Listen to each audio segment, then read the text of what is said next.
Bom dia, boa tarde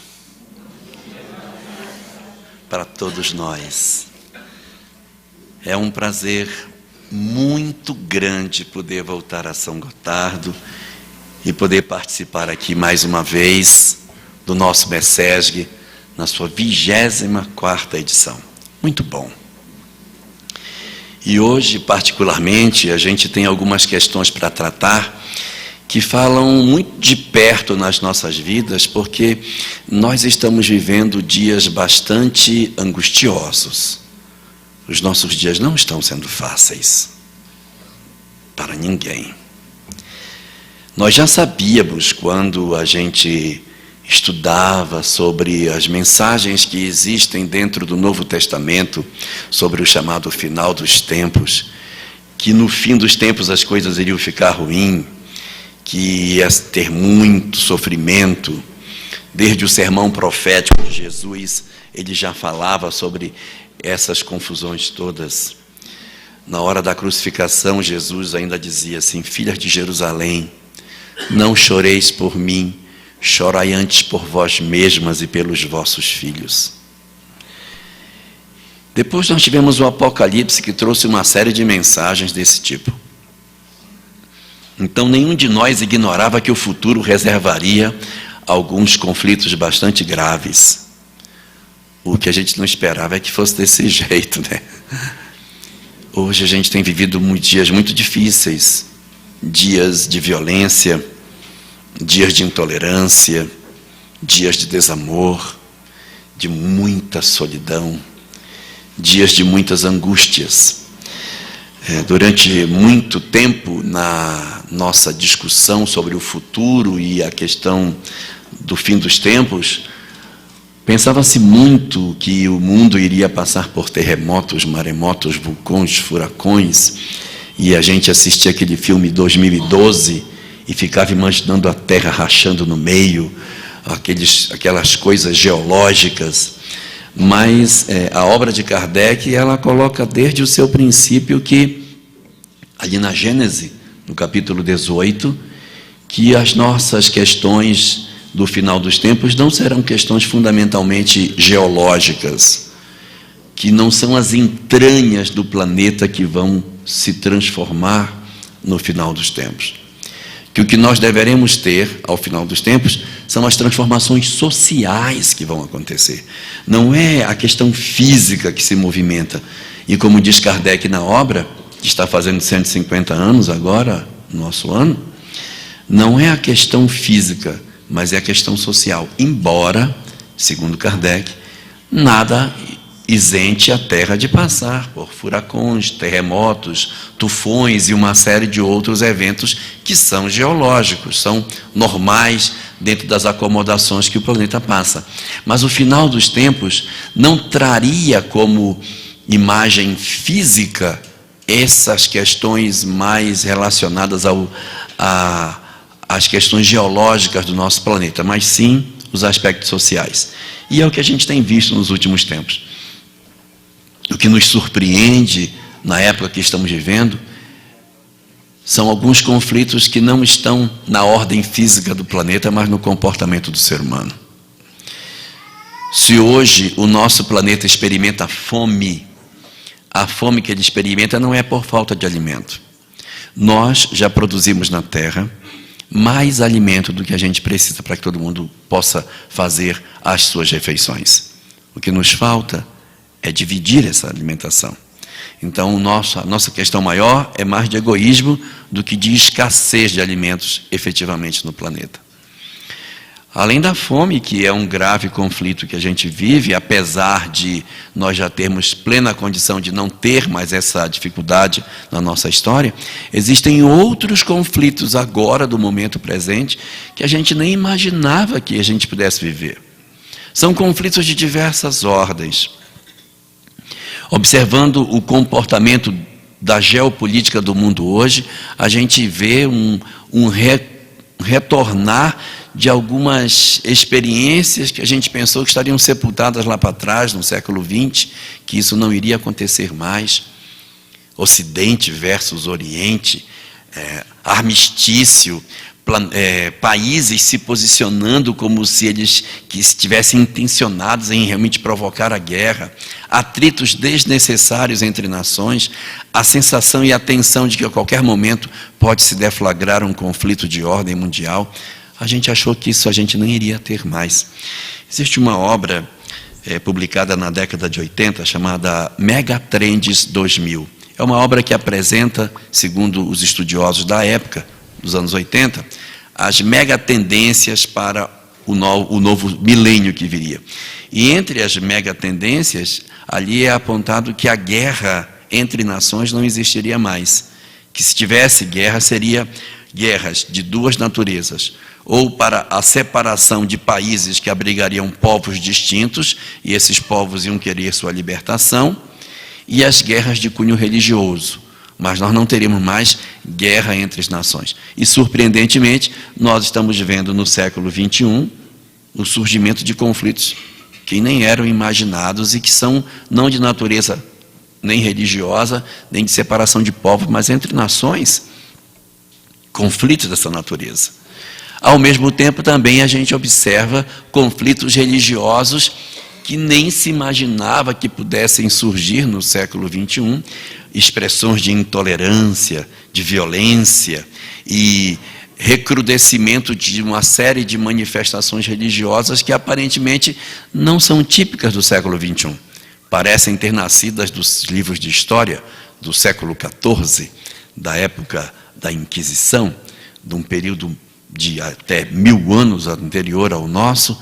Nós estamos vendo expressões dessa natureza no nosso mundo e isso nos assusta significativamente.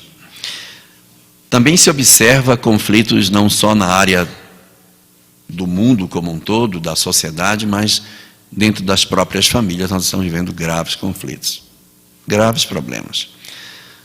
Conflitos na questão da harmonia, dos laços, nas vinculações e nas desvinculações entre as pessoas, um afrouxamento dos vínculos que fortalecem a questão familiar, novos arranjos familiares vão surgindo, novas expressões de relacionamento vão aparecendo e, ao mesmo tempo, os vínculos de afeto, eles parecem estar afrouxando numa série de famílias.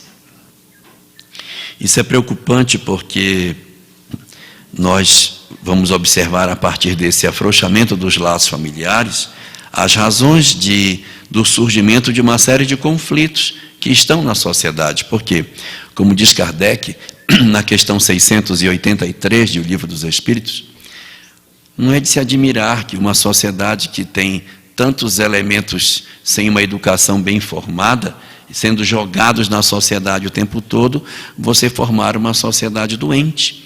Porque se as famílias adoecem, elas vão produzir uma sociedade doente. Ou seja, esse modelo de sociedade que a gente está vivendo, ele é decorrente exatamente desses processos de desarticulação que a família acaba apresentando. E a gente assiste no nosso país, particularmente, não no mundo, mas no Brasil especificamente, 2 graves problemas surgindo, que é a questão da violência e a questão da corrupção. São dois movimentos muito fortes que nos incomodam, que nos assustam, que nos deixam temerosos sobre o futuro. Nós, em função dessa questão da segurança, nós temos que reorganizar as nossas famílias. A gente não percebeu isso, mas os que são mais velhos devem lembrar que quando a gente era criança, quem comprava o pão em casa éramos nós.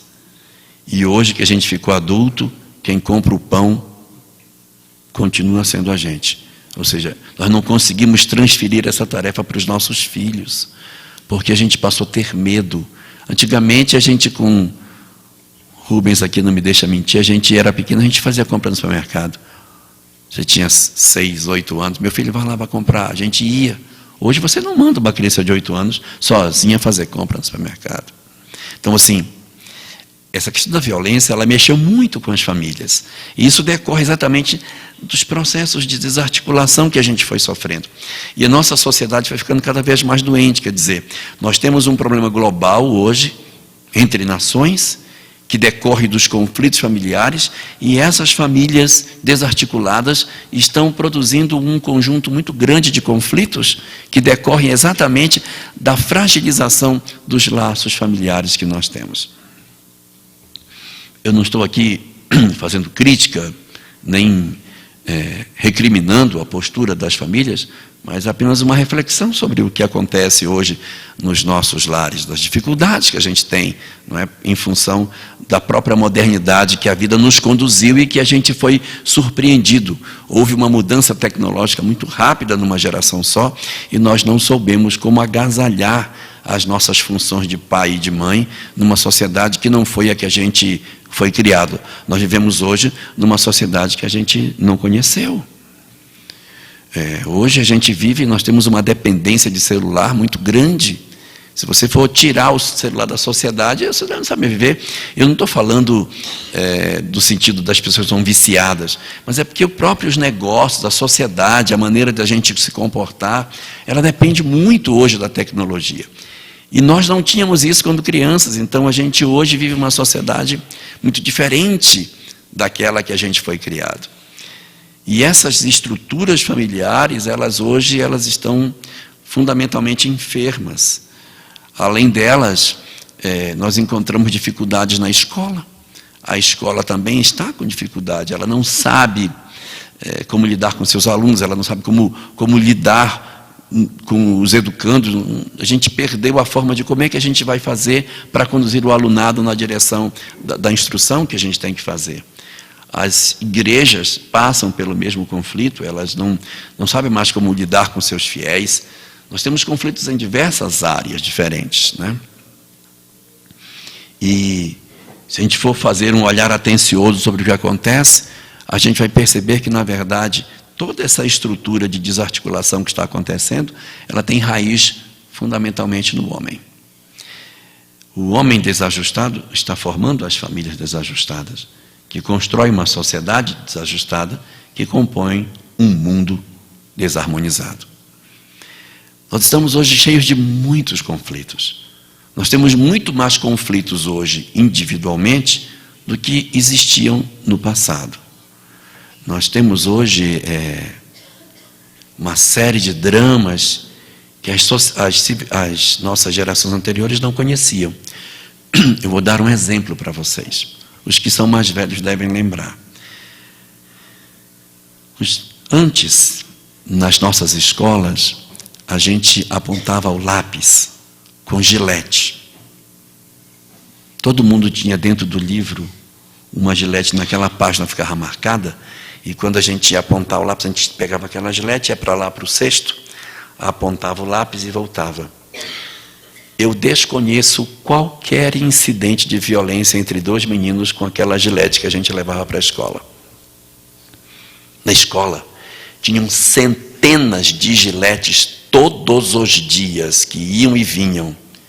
E ninguém nunca pensou de usar a gilete para fazer algo com seu colega. Ponha hoje para você ver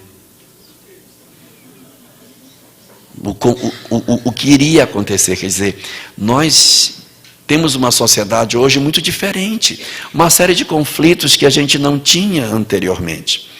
Na Revista Espírita existe uma mensagem que fala que quando se aproximasse o período da chamada transição planetária, haveria tantos conflitos, mas tantos conflitos, tanta insatisfação, que as próprias crianças e os jovens, mas o destaque é para as crianças, perguntariam sobre a razão de suas próprias vidas, e a taxa de suicídio entre crianças cresceria muito. E é interessante que a gente observa que esses fenômenos eles estão acontecendo na nossa sociedade. Nós estamos hoje vivendo uma crise. E o que é uma crise? Qual é o conceito do que é crise? Gramsci, que é um pensador italiano, tem um conceito do que é crise. Crise é o seguinte: é quando o modelo que a gente tem não serve mais, mas o modelo que pode servir para nova sociedade ainda não está pronto. Imagina. O que tem não serve, mas o que vai servir não está pronto, ainda não está maduro. Então, se é uma crise, porque você quer reger um modelo novo com uma sociedade nova com um modelo antigo, então não vai funcionar. Então, isso tudo acaba produzindo em nós a chamada crise. E, segundo aquilo que a obra doutrinária coloca, durante a história da humanidade, a gente vive crises separadamente. Existe crise na indústria, na época da Revolução Industrial, existe a crise na religião, existe crise em segmentos distintos, mas na era da transição planetária, a crise é em todas as áreas ao mesmo tempo. E não precisa a gente ser muito estudioso para perceber que a gente está com crise em todos os lugares. Nós temos crise no mundo, temos crise nas sociedades, nós temos crise na família, crise na escola, crise na religião e crise no homem. Ou seja, todos os segmentos que a gente pudesse pensar, está tudo convulsionado. Nós não precisamos de terremoto, de maremoto, de vulcão, furacão, para fazer com que a gente perceba que nós estamos realmente vivendo um período muito singular da história da humanidade. Nós nunca vivemos um período de tanta convulsão entre os interesses humanos e as discussões de insatisfação do ser humano. Nós vemos um período de insatisfação absurda, em que a gente não se satisfaz com mais nada, a gente quer trocar tudo o tempo todo. Antigamente, as gerações anteriores, elas viviam numa casa 20, 30, 40, 50 anos. Observem que os nossos avós viviam naquelas casas até desencarnar. E depois ficava assombrando a casa. Por quê? Porque vivia tanto tempo, tinha dificuldade de ir embora. A vantagem é que a gente não vai assombrar as nossas casas, porque a gente não sabe mais nem onde mora, porque a gente mora num canto, daí a 5, 10 anos a gente já mudou para outro, vai mudando, compra um apartamento maior, troca, a gente acaba não tendo. Então, a troca acabou sendo uma coisa muito comum na nossa sociedade. Então, a gente troca de tudo. Você tem um celular, o celular está bom, mas eu queria outro. Mas esse não está funcionando, tá, mas já tem 2 anos. E a gente troca, ele está bom, mas a gente troca. A gente troca de carro sem precisar, troca de tudo. Troca de marido, o que tiver, vai trocando. Às vezes não precisa nem trocar, mas vai olhando, então está na hora de já trocar isso aqui, que isso aqui está ficando meio velhinho, vamos trocar. Então, todas essas questões, elas são um indicador de que nós não estamos no momento comum da história da humanidade. Mas o mais importante não é somente aquilo que o cenário sociológico nos apresenta, mas o que a doutrina espírita nos diz sobre tudo isso, por que isso acontece, qual é a justificativa que a doutrina espírita nos concede para que a gente entenda o que está acontecendo. Segundo aquilo que Allan Kardec coloca no livro A Gênese, capítulo 18, nós estamos vendo um período que é o período da chamada transição planetária. E nesse período, o que ocorre espiritualmente no planeta? Ocorre uma inversão do processo de fluxo migratório dos espíritos.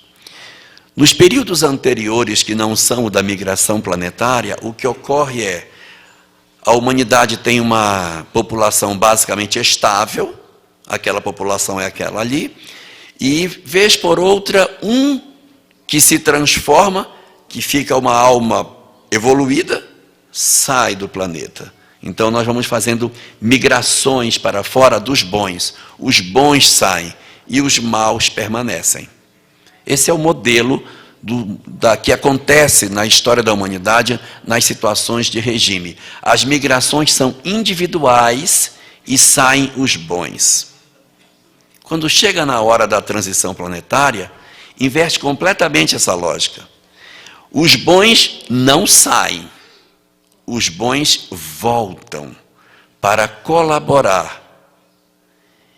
Os maus permanecem, mas vai acontecer uma mudança na qualidade dos espíritos que encarnam. O que vai acontecer no período de transição é que espíritos que não estavam com a concessão de encarne muito frequente, é franqueado a eles o encarne na Terra. Essas entidades, elas precisam vir, e elas estão vindo em tempos muito espaçados. Eu vou fazer uma comparação para a gente entender o que eu quero dizer. Esses espíritos, eles vinham à Terra igual visita de sogra. Então, assim, vem uma vez por ano para passar uma semana, porque você só suporta uma, então é uma só. Então você se prepara, ai meu Deus, está chegando, está chegando. Aí vem, passa uma semana. Claro que tem sogras maravilhosas, mas tem algumas. Aí vem. Quando vem, meu Deus, ainda é quarta-feira, meu Deus, não chega o final de semana. Aí até que aquela pessoa vai embora, aí as coisas se acomodam. Aí no ano que vem você vai ter. Então você vai ter um ano para se preparar para uma nova vinda. Então os espíritos, eles ficavam vindo dessa forma. Eles demoravam muito para vir à Terra. E aí você tinha tempo para se preparar. A Terra tinha tempo para recepcionar esses espíritos que vinham. Quando chega na transição, comparando com esse modelo, a sogra veio morar conosco. Essa é a diferença. Então, assim, ela já não vem mais em visita, ela se mudou para casa. E assim, ela mudou ela, mudou o marido, veio o cunhado, veio todo mundo, não veio só ela. Então, no período de transição planetária, os espíritos que estão no mundo espiritual e que possuem um encarne muito demorado entre duas encarnações sucessivas, eles vêm todos. É por isso que a gente percebeu uma transformação muito grande na Terra nesses últimos anos. A literatura espírita fala de uma data, não uma data específica, mas um período. Diz que eles começaram a reencarnar a partir da segunda metade do século XX. Na primeira metade do século XX, você tinha uma realidade social. Observemos nós que naquele período da primeira metade do século XX, o mundo era mais estável, os valores não eram questionados.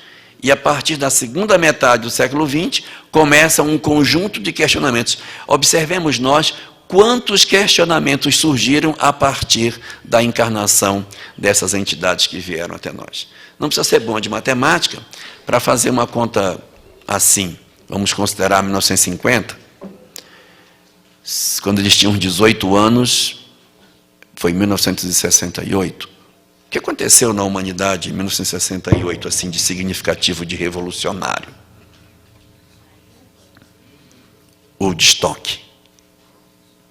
O movimento hippie foi a primeira expressão da chegada desses espíritos. Então, eles traziam, dentro deles, coisas muito interessantes. Por quê? Porque eles questionavam a hipocrisia. Nós tínhamos uma sociedade hipócrita. Nós tínhamos uma sociedade cheia de máscaras. Então, eles vieram para tirar essas máscaras. Eles fizeram uma coisa muito boa para a sociedade. Porque, a partir da presença deles, a família se remodelou. Porque, antigamente, a mulher chamava o marido de seu fulano. É que vocês são muito jovens, vocês não lembram. Mas, seu fulano, o senhor já quer jantar? Lindo, né? Então, mudou. O pai não abraçava filho, o filho era lá, o pai era aqui. Então, esses questionamentos surgiram. O padre fazia missa em latim, de costa para o público. O padre tirou a batina, trocou o latim pelo português e se misturou com a massa. Então, isso são coisas interessantíssimas. Esses questionamentos da hipocrisia que existia na época foi todo mudado. Professor, naquela época, batia em aluno, uma coisa boa. Então, hoje é o contrário, né? Mas isso foi mudado, isso tudo foi mudado. Era um período que tinha palmatória, tinha sabatina, a gente apanhava na mão quando não sabia tabuada. Quando veio essa nova leva, tudo isso foi questionado. Então foi muito bom. Mas, por outro lado, trouxe uma série de conflitos, né? Porque trouxe a droga, a promiscuidade, que veio no bojo, porque não são revolucionários superiores, não são espíritos superiores fazendo revolução. Então, os espíritos, quando fazem revolução, eles às vezes tiram de um extremo e jogam para o outro, aí acaba não dando certo. Então você fica oscilando num pêndulo para lá e para cá. Jesus é o verdadeiro revolucionário que tira do extremo e põe no meio. Mas você tomar algumas almas perturbadas para fazer a transformação, ocorre esse processo de chama, mas é preciso que elas venham, porque elas precisam reencarnar. Então esses espíritos vieram, e algumas obras espíritas até os citam como sendo aqueles antigos espíritos bárbaros do ontem que reencarnaram agora no presente. Aquele período dos ostrogodos, visigodos, os vândalos, os hunos, que faziam aquelas barbáries, saqueavam as cidades, não plantavam, não colhiam, gostavam de ver nas costas dos outros, só roubavam, não tinham interesse pelo trabalho. Muito parecido com alguns modelos de algumas pessoas hoje funcionando, né? Então, tem até hoje um conceito que o pessoal fala, a geração nem. Não é neném, é nem, que é nem estuda e nem trabalha. E agora tem a nem, que é nem estuda, nem trabalha e nem está procurando emprego também. Não, é verdade. Se vocês colocarem no Google, vocês vão ver geração nem, geração nem. Tem. Então fala-se muito hoje da chamada geração canguru, que ficou adulto e fica dentro da bolsa dos pais, não sai de casa de jeito nenhum. Então, existe uma série de comportamentos hoje que estão acontecendo na sociedade. Não que os filhos que permanecem com os pais sejam evidentemente os bárbaros reencarnados. Não, mas às vezes é por conta da questão da violência que os pais acabam deixando os filhos mais próximos, né? Mas esses chamados bárbaros reencarnados acabam produzindo uma sensação de insegurança na sociedade muito grande. Então, no final agora dos nossos tempos, nós estamos vendo a reencarnação não somente desses bárbaros, mas muitos cruzados da época antiga, da época da Idade Média, estão vindo com sua intolerância religiosa. Antigos inquisidores que durante muitos séculos não conseguiam reencarnar, reencarnam agora com todo o ímpeto dos seus pensamentos de inquisição do passado. Então, a doutrina espírita ela vem nos esclarecer o que está acontecendo. São espíritos com o psiquismo da Idade Média reencarnando hoje. Então, para eles é muito natural você ser intolerante religiosamente. E, ao mesmo tempo, eles produzem um conjunto de conflitos do mundo que está promovendo migrações enormes de pessoas na direção da Europa. Interessante, né? A Europa que durante tantos séculos foi a dominadora, a região do mundo que, digamos assim, dominou a África e a Ásia e o Oriente Médio, agora ela está recebendo de volta aqueles que pertencem aos países que no passado eles tiveram mando sobre eles. É como se fosse a lei de causa e efeito devolvendo para eles um pouco daquilo que eles produziram nesses países.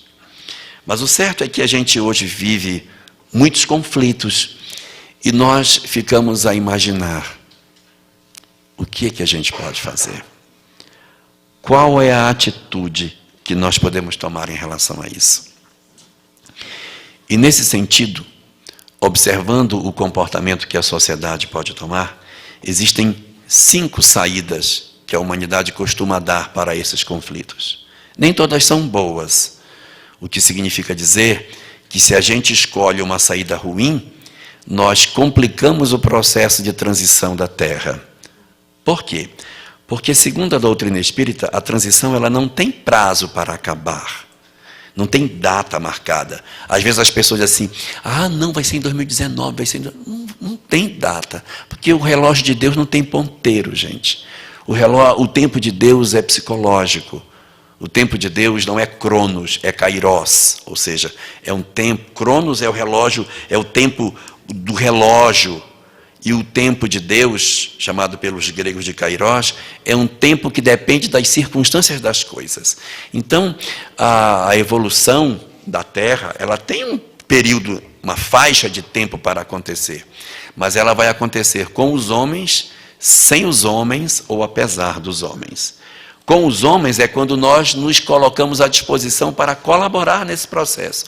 Aí é com os homens. Se nós colaborarmos, ela acontece mais rápido, ocorre mais cedo e termina mais cedo. E nós permanecemos no planeta, que ele vai ficar melhor.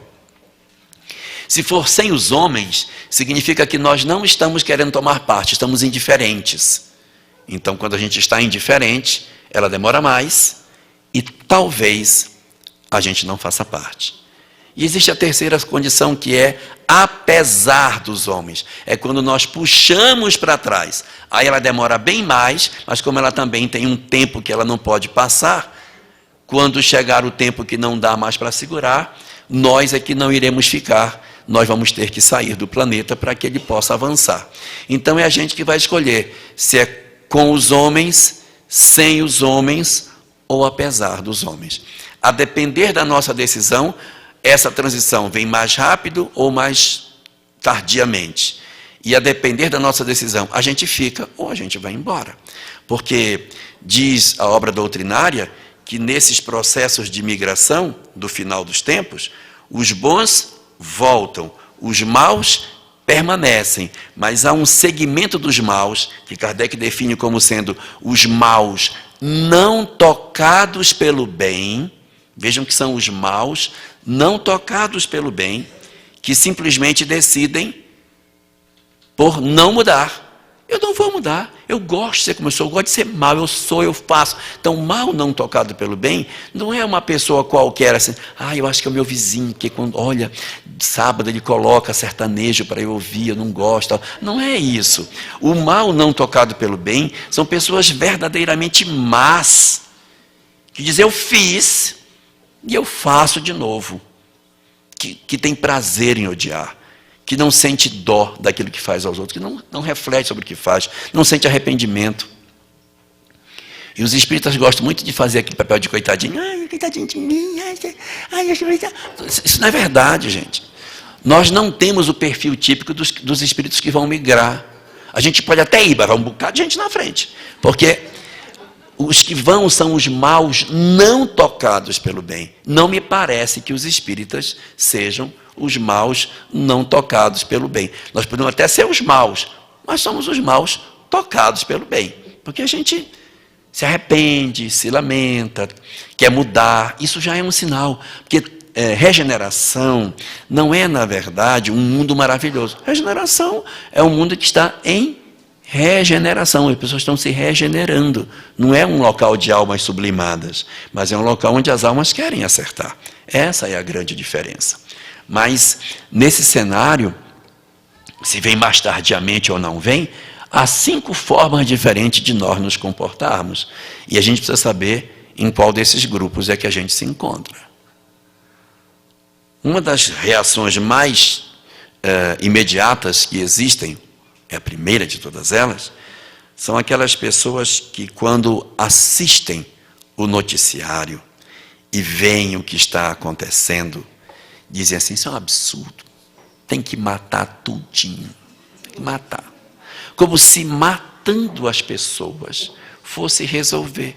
Ora, se o espírito está vindo para um processo de melhoria espiritual, eu digo, rapaz, termina, tu joga uma bomba, mata tudo, resolve. Não vai resolver, porque vão ter que voltar. O que você fez? Você empurrou para frente a depuração dessas almas. Eles precisam de um tempo. Mas eles vão me perturbar. Mas você está na faixa evolutiva deles. Mas quem mandou você não ter evoluído também? Não é? Porque a gente podia ter evoluído, não está merecendo mais isso. Só que a gente não mudou, ficou numa condição espiritual que merece encarnar junto com eles e está reclamando. Mas você se misturou. Quem se junta com os porcos, farelos come. Então, não quer, melhore. Só que agora não dá mais, agora a gente já está encarnado. Então, nós estamos numa faixa evolutiva que comporta conviver com essas almas violentas, comporta viver com essas almas desequilibradas. Por quê? Porque na faixa das experiências que a gente poderia ter, essa é uma experiência razoável. E a gente querer achar que exterminando essas pessoas a Terra vai melhorar, é um engano do ponto de vista do Espiritismo. Por quê? Porque esses espíritos, não completou o processo, vai ter que mandar esse pessoal todo de novo. Então, avança. Aí a gente está atrapalhando. Nós estamos na condição de apesar dos homens. E um segundo motivo é que a gente se revelou. Nós revelamos que nós somos intolerantes e maus. Então, é um sinal de que a gente também está arriscado de não vir mais. Porque nós estamos mostrando que nós não sabemos conviver com os nossos desiguais. A gente só quer viver com quem gosta de nós. dizia Jesus no Sermão do Monte.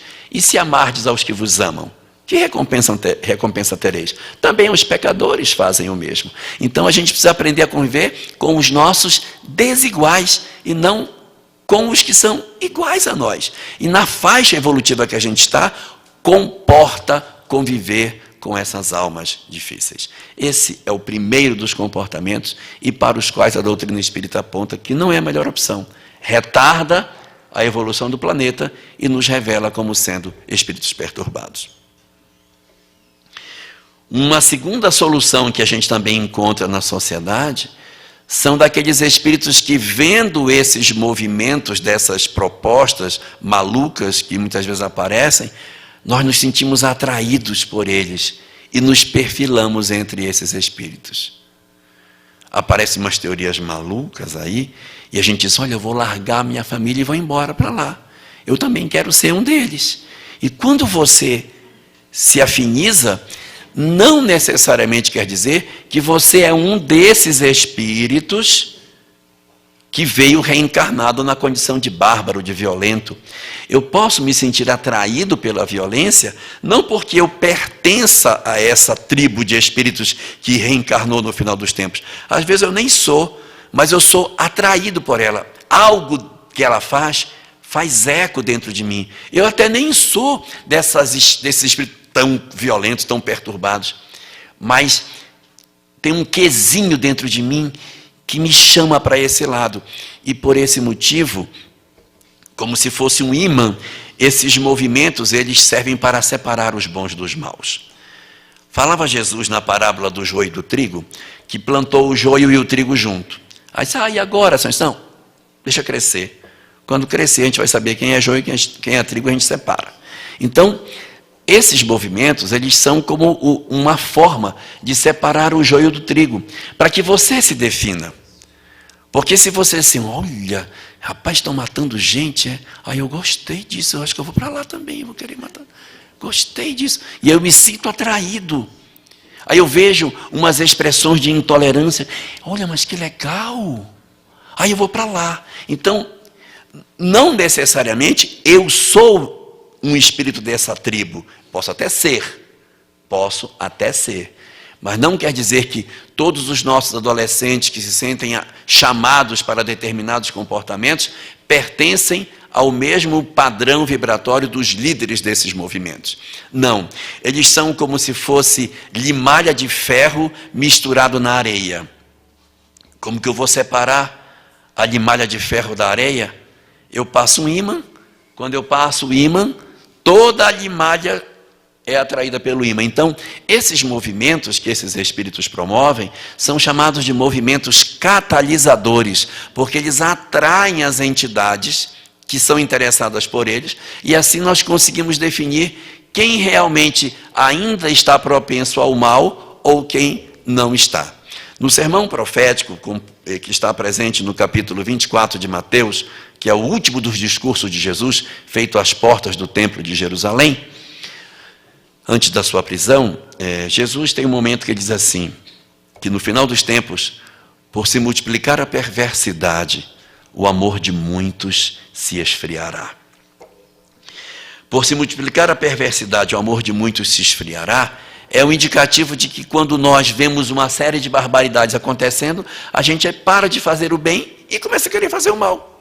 Então isso é muito perigoso, porque eu começo a me sentir atraído. E essa conduta também não é boa, porque ela me revela.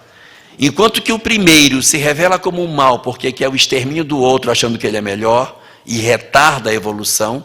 Quando eu me perfilo com esses movimentos, eu me identifico com eles, eu engrosso a fileira do mal, eu retardo a evolução e me coloco entre aqueles que podem ser, de repente, migrados do planeta para um outro local, para um outro mundo, onde vá continuar o seu processo evolutivo, porque a Terra tem um encontro marcado com o progresso e já não vai mais suportar determinados comportamentos que a nossa sociedade hoje possui. Então, esse segundo modelo também não nos serve.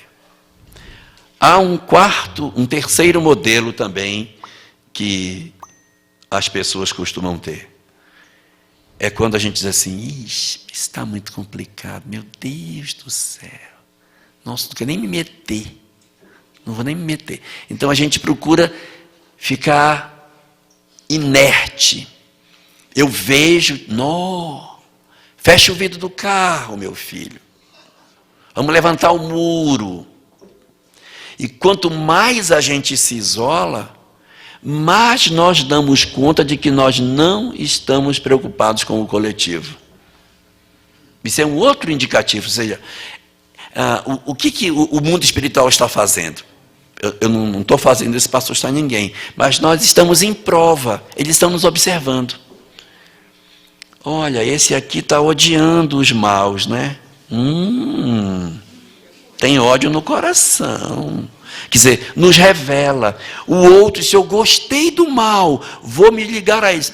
Esse gostou. Esse tem maldade no coração. Muito bem. Aí o outro, não, quero nem me meter com isso. Deus me livre.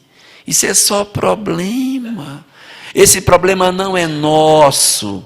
Então a gente tem indiferença no nosso coração. Indiferença.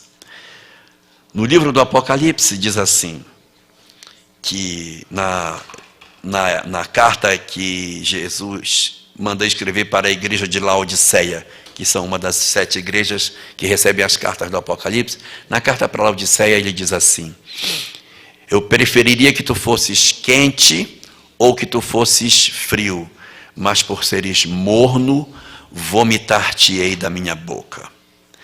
Ser quente ou ser frio significa se decidir, sair de cima do muro. Ou você é bom ou você é mau. Sabe, porque quando a pessoa é boa, está ótimo. Quando eu sou quente, maravilhoso, eu já me defino. E quando eu sou frio, então, quando eu sou frio, eu já me defini. Não, eu sou contra. E o meu movimento contra é uma manifestação que vai me produzir reflexões que vai fazer o meu progresso. Agora, quando eu sou morno,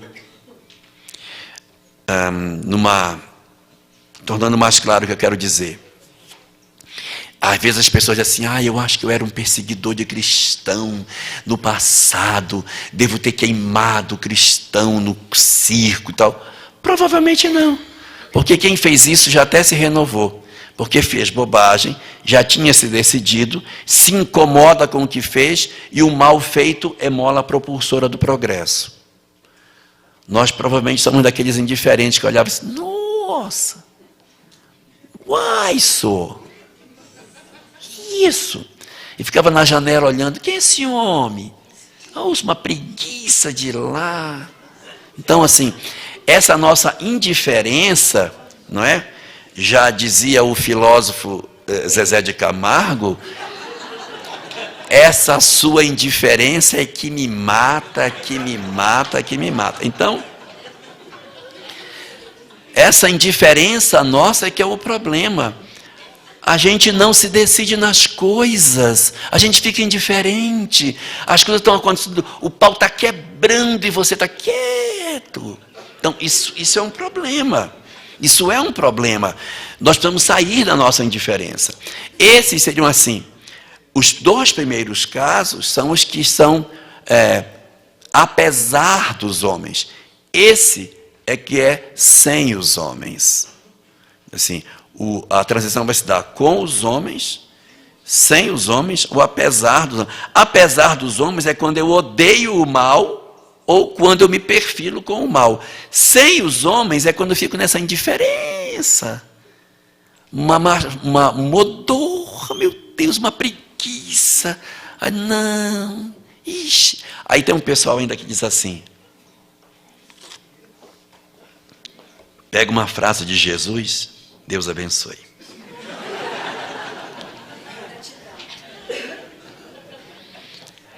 Tá certo. Tem um pessoal que diz assim, mas Jesus dizia assim, olha, a quem muito será dado, muito será cobrado. Então eu não quero conhecer, que é para não ser cobrado. Assim, eu não quero ir para o centro espírita, porque quanto eu mais souber, mais vão me cobrar. Então eu quero ficar na ignorância. Não me conte nada, não quero saber nada. Uma vez eu cheguei a ouvir uma palestra que o palestrante disse assim: ó, gente, cuidado com o conhecimento espírita. Oh, meu Deus. Que quanto mais se sabe, maior e mais duro é o pau de dar na cabeça. Isso não é bem assim. Porque quanto mais eu sei, mais eu serei cobrado. Mas por quem eu vou ser cobrado? Pela minha consciência. Só que quanto mais eu sei, tudo bem, eu vou ser cobrado mais, mas eu vou conseguir andar com muito mais rapidez. O que é melhor, andar no escuro ou andar na luz? Ora, se eu for andar no escuro, eu vou andar as apalpadelas devagarinho, arrastando o pezinho para saber onde tem buraco, onde não tem. Mas se eu estou na plena luz, eu ando com muito mais velocidade. Só que como eu estou andando na luz com velocidade, eu me cobro muito mais quando eu faço coisa errada. Então, não é ninguém que vem de fora me sentenciar, me condenar, me criticar. Mas, na verdade, eu recebo de mim mesmo, da minha própria condenação, as consequências dos atos que eu cometo. Então, na verdade, quando se fala que a quem muito será dado, muito será cobrado, tem uma parte também assim: a quem muito será dado, muito será cobrado, e muito mais rápida e feliz será a sua caminhada, porque se eu sei muito, eu consigo acertar muito. Se eu sei pouco, eu tenho muita chance de errar. Então, conhecer faz muito bem. A gente se cobra realmente mais, mas em compensação, a gente pode acertar muito, muito, muito, muito mais do que acertaria se a gente não soubesse. Então, dentro dessa ótica, quando a gente vê essa indiferença que a gente tem, é um sinal de que nós estamos ainda faltando despertar. Isso é muito ruim, porque a gente está dormindo. O mundo está quebrando e a gente está dormindo.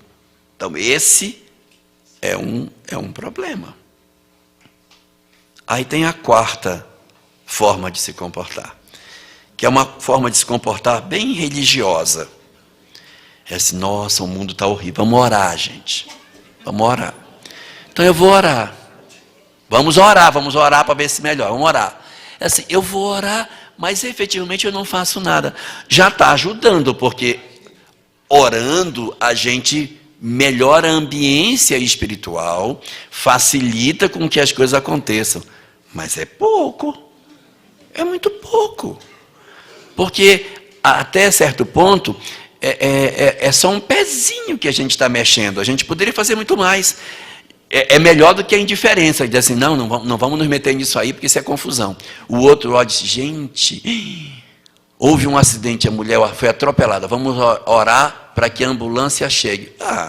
Chame a ambulância, vá lá prestar socorro. Não, vamos orar. Vamos orar, orar para que alguém chame a ambulância. Chame você.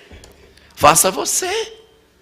Então, se é com os homens, sem os homens e apesar dos homens, nós temos apesar dos homens quando a gente odeia ou quando se perfila com o mal. Sem os homens, quando a gente está indiferente. E com os homens, uma das formas de ser com os homens é quando a gente já faz esse movimentozinho, que é o movimento de querer o bem, mas a gente quer o bem só pelo pensamento, sem grandes comprometimentos. Mas o verdadeiro sentido que realmente pode transformar o mundo é quando a gente se comprometer de fato com aquilo que a gente tem para fazer. Somente quando nós nos comprometermos de fato com aquilo que está previsto para nós, é que nós encontraremos a verdadeira paz. Nenhum de nós encontrará a paz enquanto não se comprometer efetivamente com o bem. Porque o sentimento de não compromisso com o bem nos gera um desconforto íntimo. As almas, quando elas despertam, elas percebem que elas precisam se comprometer com o bem.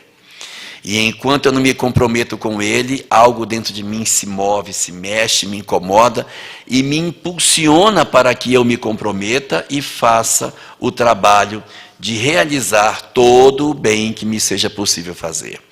Então, na Santa Ceia, quando Jesus se reuniu na última vez com seus discípulos, ele disse para os discípulos assim: a minha paz eu vos dou, mas eu não vou-la dou como o mundo a dá. Porque a paz que o mundo dá é aquela paz que não é essa. É aquela paz ou do armistício, aonde eu digo, olha, não me agride, não vou te agredir, fica na tua lá.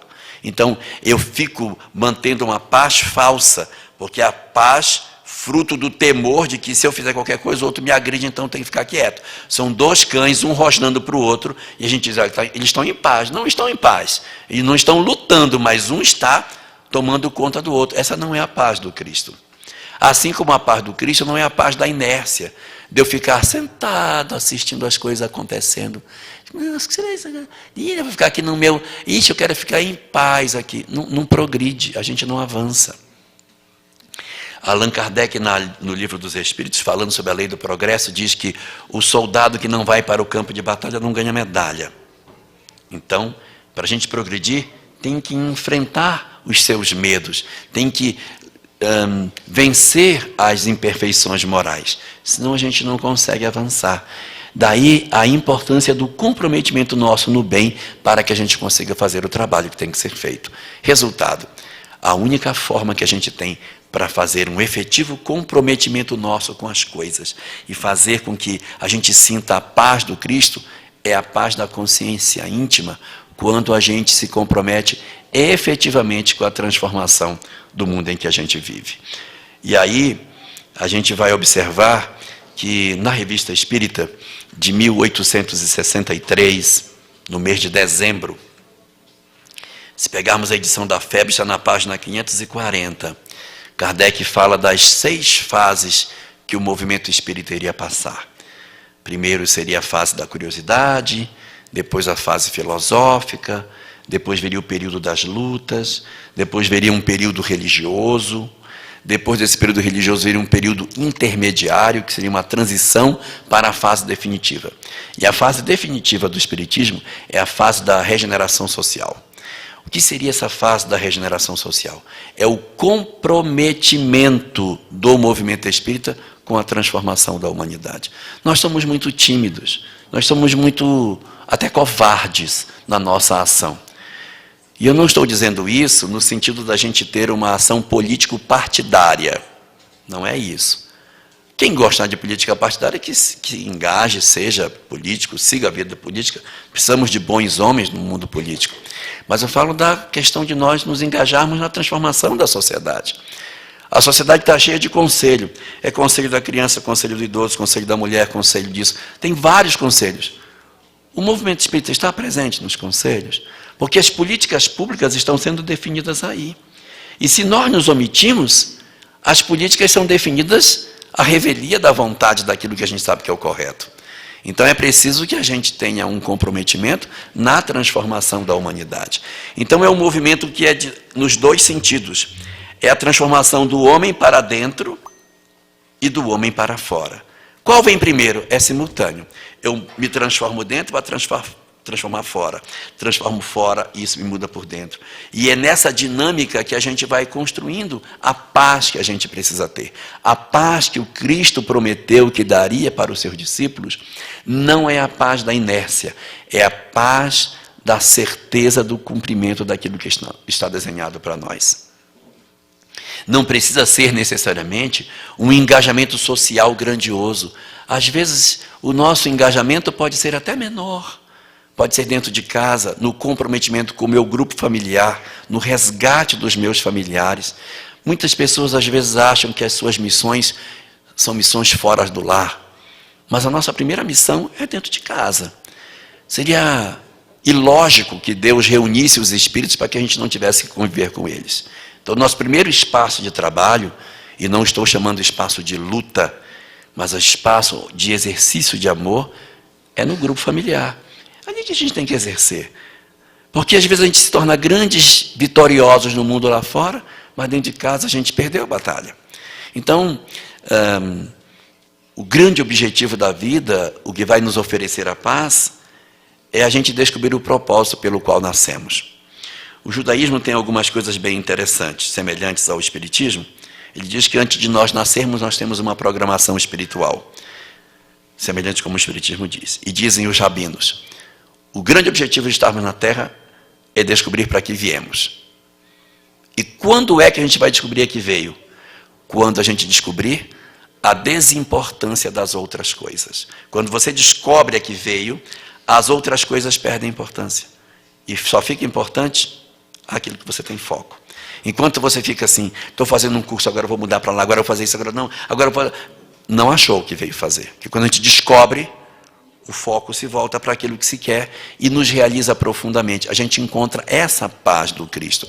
Que a paz do Cristo é a certeza do dever cumprido. É a serenidade que vem de saber que a gente realizou o que a gente deveria fazer. Então, nesses dias tão tormentosos, de tanta loucura que o mundo faz, nos noticiários que nos angustiam, não nos angustiemos com o noticiário. Façamos a nossa parte. Não fiquemos inertes. Não fiquemos assistindo a televisão dizendo, tem que matar esse pessoal todinho. Não vai adiantar. Nem dizer, olha, eu acho que eu vou me juntar a eles. Nem a nossa indiferença. Nem o simplesmente, vamos orar. Mas que a gente se comprometa numa mudança interior de tentar conviver com os desiguais. É quando eu aceitar que eu tenho que conviver com os outros que a gente vai resolver. Se a Europa fechar as portas para o processo migratório dos que estão indo, vai empurrar a transição para frente.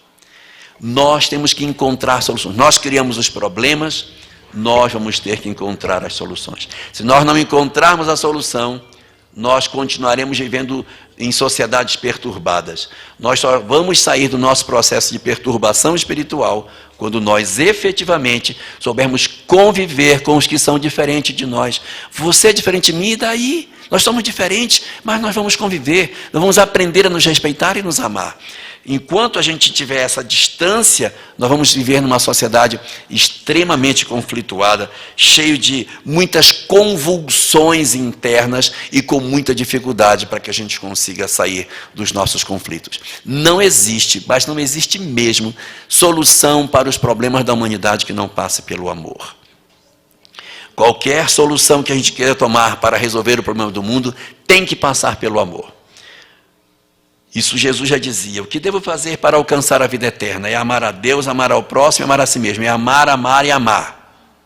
Como já dizia a Amelinha, somente para amar, só para amar. Então, é só para amar. A gente é que fica se perdendo num monte de coisa. Se a gente focar nisso, nós conseguiremos caminhar. O nosso grave conflito é que a gente cria uma série de técnicas e esquece que nenhuma técnica é superior ao amor nas nossas vidas. Então, se a gente procura hoje a paz no nosso mundo, não pensemos que a paz do Cristo é a paz da nossa inatividade. Façamos um compromisso de mudança, um compromisso de nós procurarmos as relações familiares que estão em nosso redor e façamos tudo o que a gente puder, tomando por modelo Jesus, modelo e guia da humanidade. Na véspera da sua desencarnação, sabendo que no dia seguinte seria preso, seria ser viciado, depois iria ser crucificado, teria todo tipo de barbárie que ele ia passar, na véspera, reúne os amigos, dá um jantar, conversa, como se nada fosse acontecer. Tenhamos a serenidade, mas não deixemos de plantar o bem para onde nós estivermos, para que a gente possa dizer, ao final da nossa jornada, que nós alcançamos a paz dentro dos nossos corações, porque aprendemos a servir e a nos comprometermos cada vez mais com a sociedade em que vivemos. O nosso momento na Terra é esse.